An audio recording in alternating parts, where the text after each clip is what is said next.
Today, you're going to learn exactly what I recommend for my clients to do to shorten their wash days and retain longer hair because their wash days are shorter.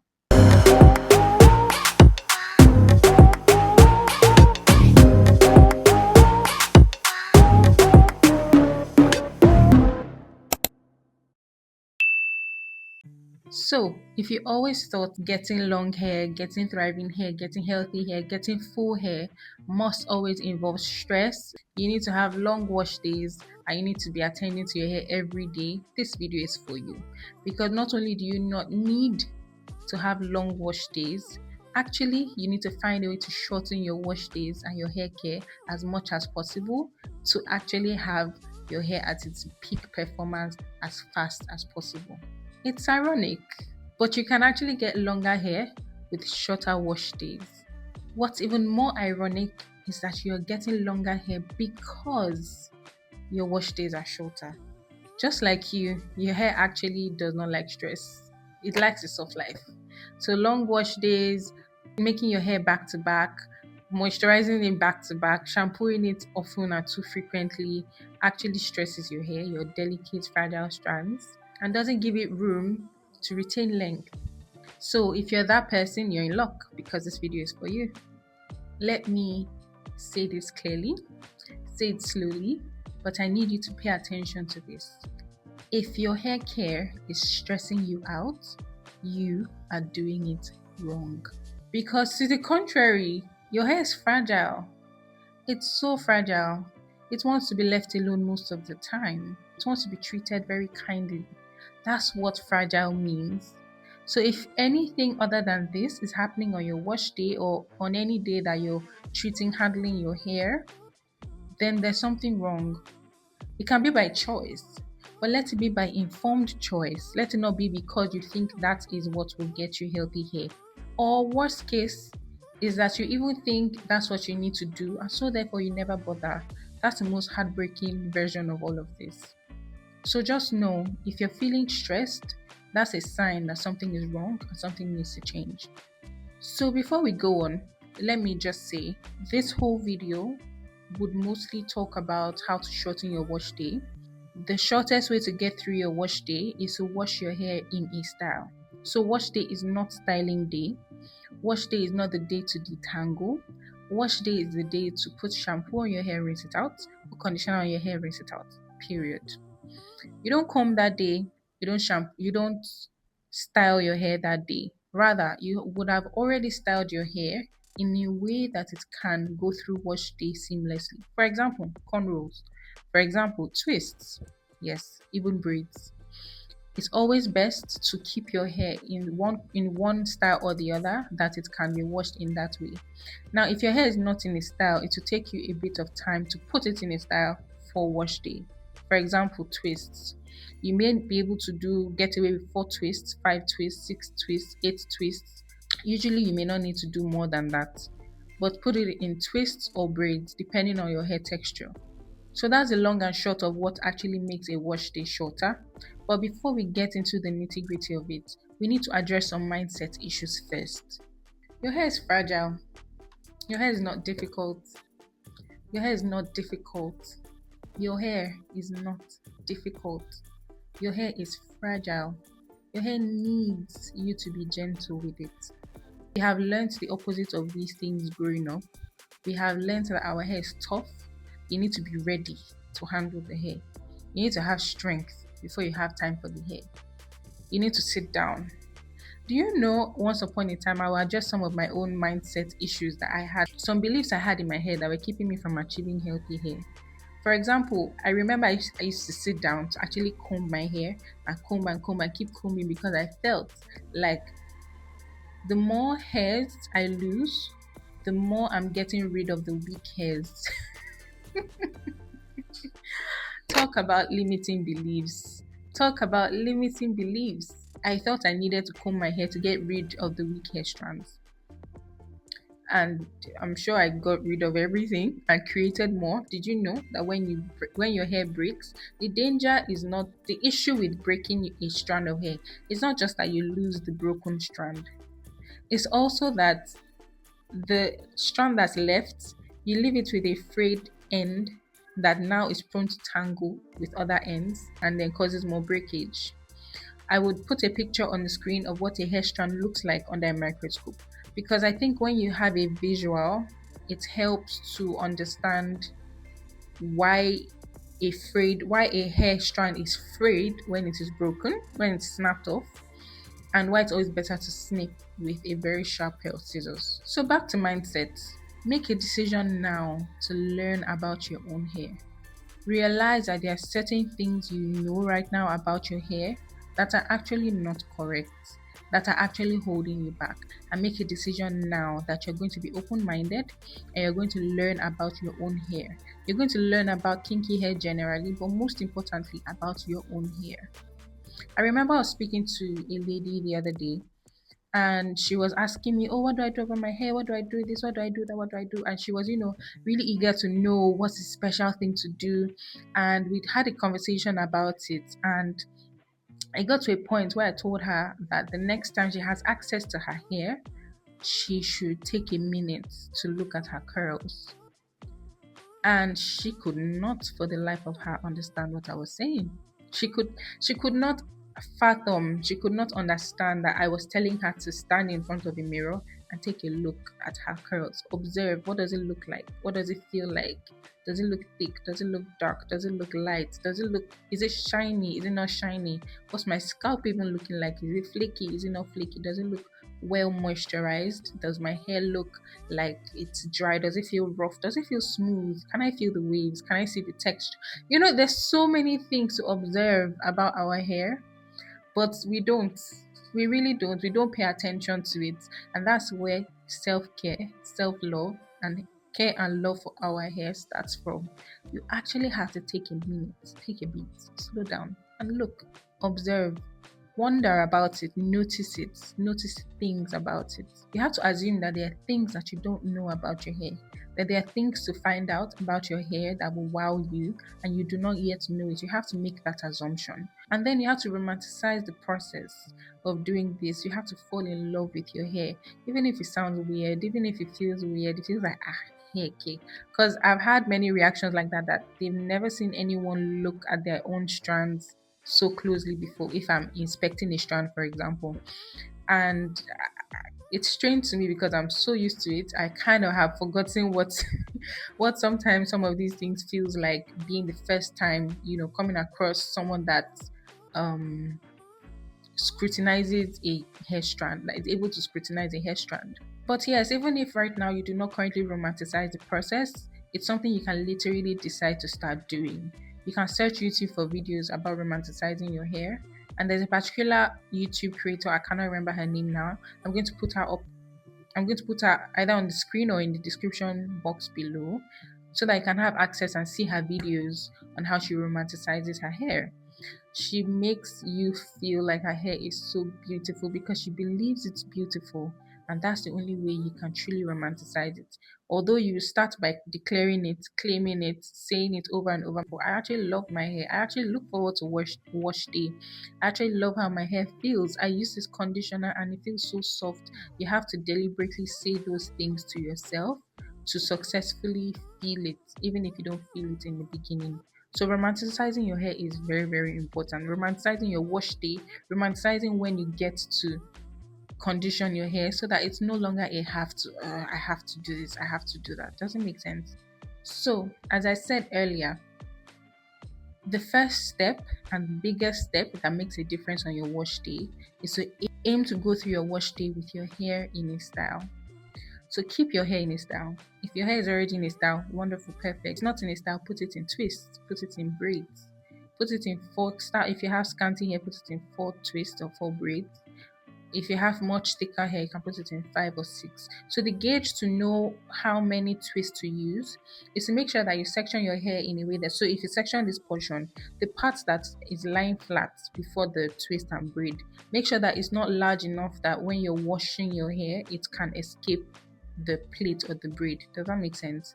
So if it's not able to easily escape the plate or the braid, then you're good. But please don't make it small, don't make it tight, just tight enough that it doesn't loosen. So if you twist your hair, if you plait your hair and it loosens after shampooing, that you need to redo it before deep conditioning, it means you need to make your braids or twist a bit tighter, because redoing it in middle of wash day defeats the purpose, because then you're manipulating your hair.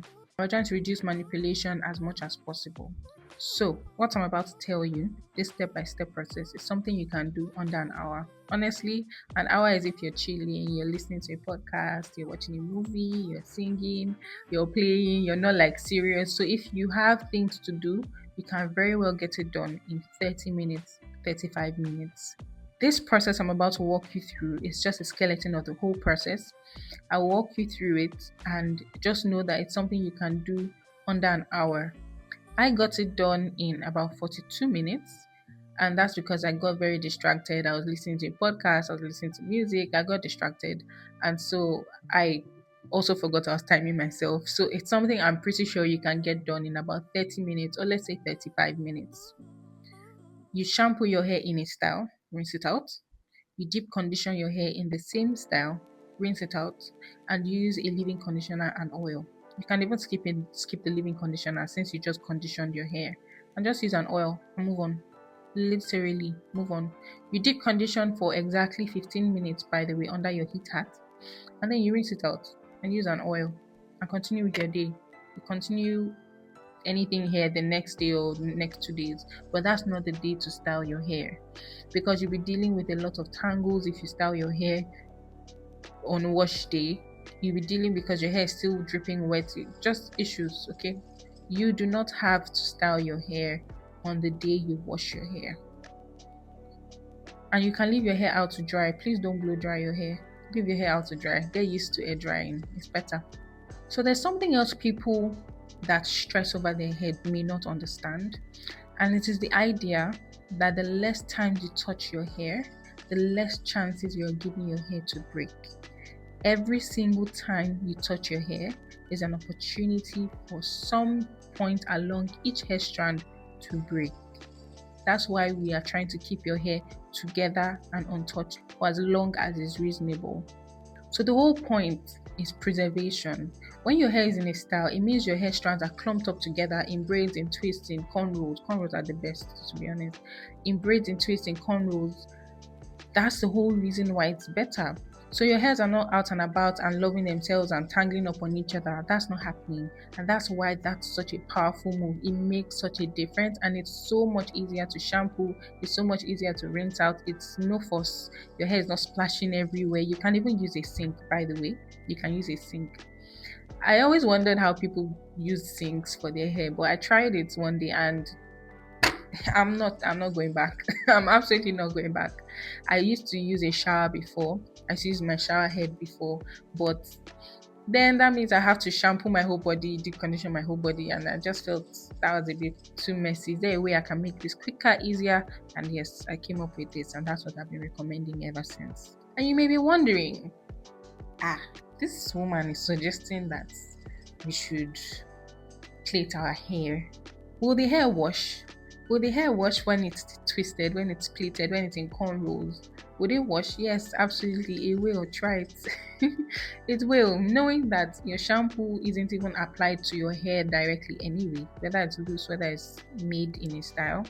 So your hair will wash because your hair strands themselves do not need so much soap, so much shampoo, so much cleansing for it to actually be cleansed. Your scalp is the culprit when you're shampooing. So you put shampoo directly on your scalp and you put conditioner directly on your hair strands, targeting the ends. Do not forget. So of course your shampoo will eventually touch your hair. Of course your conditioner will eventually touch your scalp. But as long as you do not aim for your shampoo to touch your hair and your conditioner to touch your scalp, you're good. So yes, your hair will wash. It will wash very well even if you wash it in a style. The thing we don't realize is that the stress you do not want is the same stress your hair also does not want. When you make your hair and it's tight and it hurts, your hair also doesn't like that feeling. So it's a part of you, it's mutual. When you're doing your hair, you're conditioning it, you're shampooing it, and you're stressing, you're like, I don't have to do this every day. No, you don't have to do it every day. You don't have to do it every other day. Literally, as minimal as possible, yet as effective as possible. So let's talk about during the week. You can decide to moisturize and seal your hair every day. You can decide to do it every other day. You can decide to do it every 3 days. You can decide to do it once a week. You can decide to do it twice a week. But you definitely have to do it in between wash days.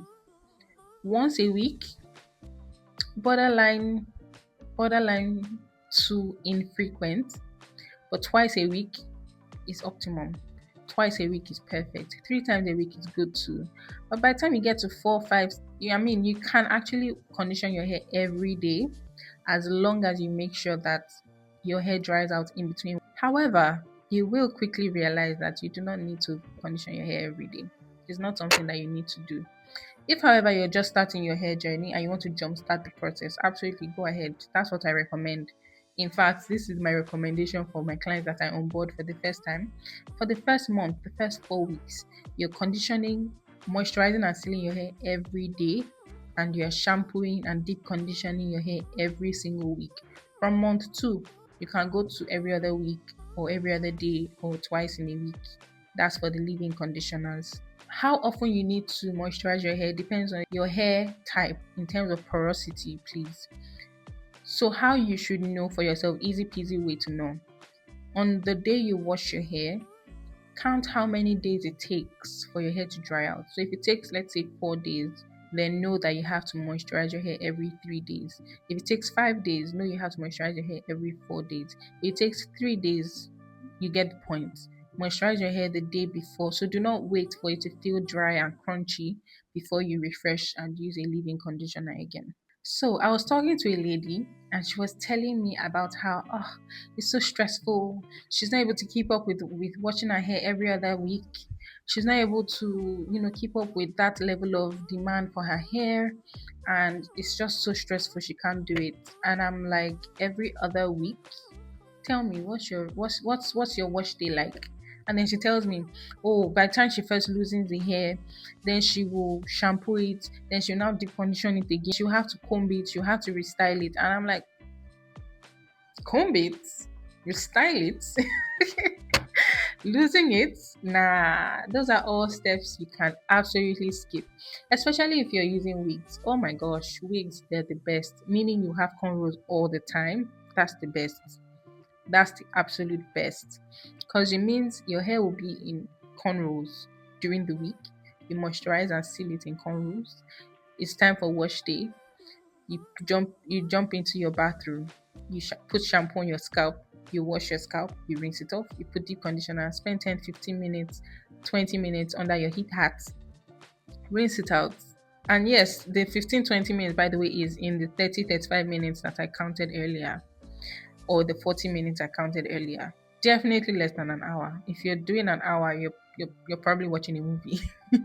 So yeah, and then we went through the routine and I realized, yeah, you should, in fact, you absolutely should not be loosening and redoing your hair that often. Every week, even every 2 weeks, if you can stretch your hairstyle, it's better. I'm going to put up some pictures of what your hair should look like.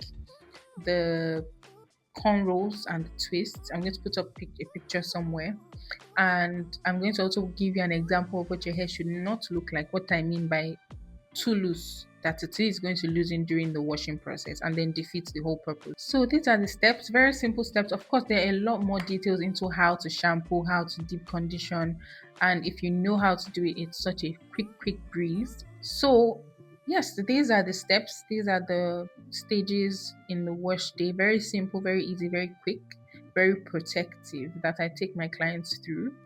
And if you want to work with me sometime, you can find a link in the description box. I'll show you exactly how to go about that. And I'm always available. Send me an email. timlane@trescare.org. That's .org. timlane@trescare.org. I'll put it up in the description box or the screen. I'm also going to put a link in the description box. It's a link to a video by Green Beauty. Now that link describes what happens to your hair when you leave it out and about to dry on its own. Oh my gosh, nightmares. When you leave it out and about to dry on its own, how your hairs contract, and they contract at different rates per time, and then they love each other so much that they just do this and they mat up and they give you such stress during wash day, which is probably what's responsible for your own stress, but it doesn't have to be that way. So check it out. You can also get a free guide. Check the description box for all of it. There's free guide and ways to work with me whenever you're ready to. So if you liked this video, you're going to love the video I made earlier about achieving mid-back length hair and waist length hair, and how it's possible for everyone to achieve at least mid-back length hair, assuming there's no underlying health issue. So check out the video and enjoy. See you in the next one.